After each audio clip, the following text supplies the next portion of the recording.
घर में कितनी भी दिक्कतें हों, कई घरों में कई परेशानियां हैं बेटा। आज हम सब जानते हैं कि हम लोग जिस परिवार या जिस परिवेश से आते हैं, हम संघर्ष करते हैं, हमारे माता पिता संघर्ष करते हैं,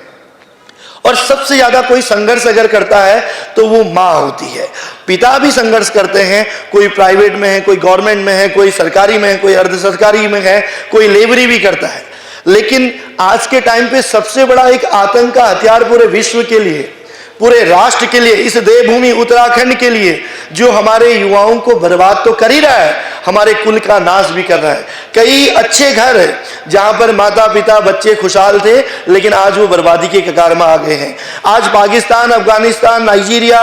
या हमारा जो पड़ोसी मुल्क है नेपाल, चाइना, क्योंकि हम देवभूमि उत्तराखंड के रहने वाले हैं, और देवभूमि उत्तराखंड का पड़ोसी जो मुल्क है नेपाल, और इधर बद्रीनाथ और उधर उत्तरकाशी से अगर हम आगे जाएंगे तो चाइना हमें घूर के देखता है। उनको सबको पता है कि भाई हिंदुस्तान की आबादी में युवा पीढ़ी है, अगर युवाओं को टारगेट कर दिया जाए, उनको पता है कि आर्मी से लड़ना आसान नहीं है, उनको पता है कि जम्मू कश्मीर से लेकर सियाचिन तक, कन्याकुमारी से लेकर पूरा पश्चिम तक हिंदुस्तान की सेना, हिंदुस्तान का जवान मर मिटता है, लेकिन अखंड भारत के निर्माण के लिए, हमारे भविष्य और आज के लिए अपना सब कुछ कुर्बान कर देता है, अपनी शहादत तक दे देता है, ताकि हमारा देवभूमि का, उत्तराखंड का बच्चा आगे बढ़ सके। लेकिन उसी समय कुछ ऐसे लोग जो चाहते हैं कि हिंदुस्तान की युवा पीढ़ी अगर नष्ट हो गई तो हिंदुस्तान को नष्ट किया जा सकता है, अगर हिंदुस्तान की युवा पीढ़ियों की जड़ें कमजोर हो गई तो हिंदुस्तान पे प्रश्न चिन्ह लगाया जा सकता है।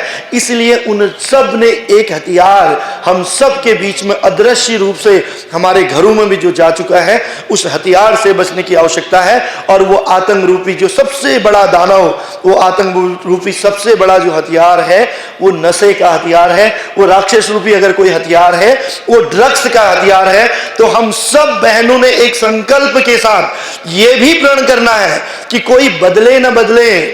दुनिया बदले न बदले, दोस्त बदले न बदले, मैं बदलूंगी। अगर जिस दिन इस विद्यालय में बैठा हुआ प्रत्येक बच्चा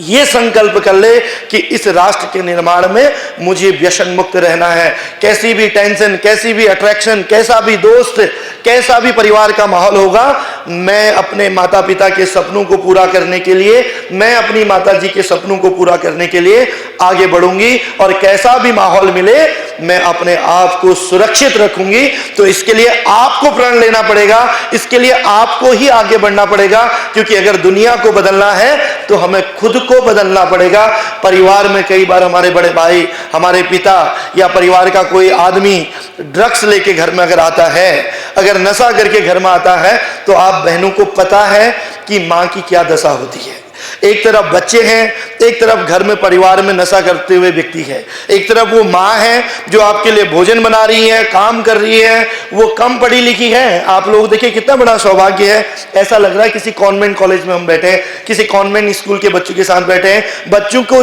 के चेहरों को देख के पता चल रहा है कि बच्चों के अंदर जो संस्कार और मोटिवेशन है वो किसी अच्छे से अच्छे स्कूल से कई अच्छे गुना है। केवल आवश्यकता है बेटा अपने आप को संभालने की,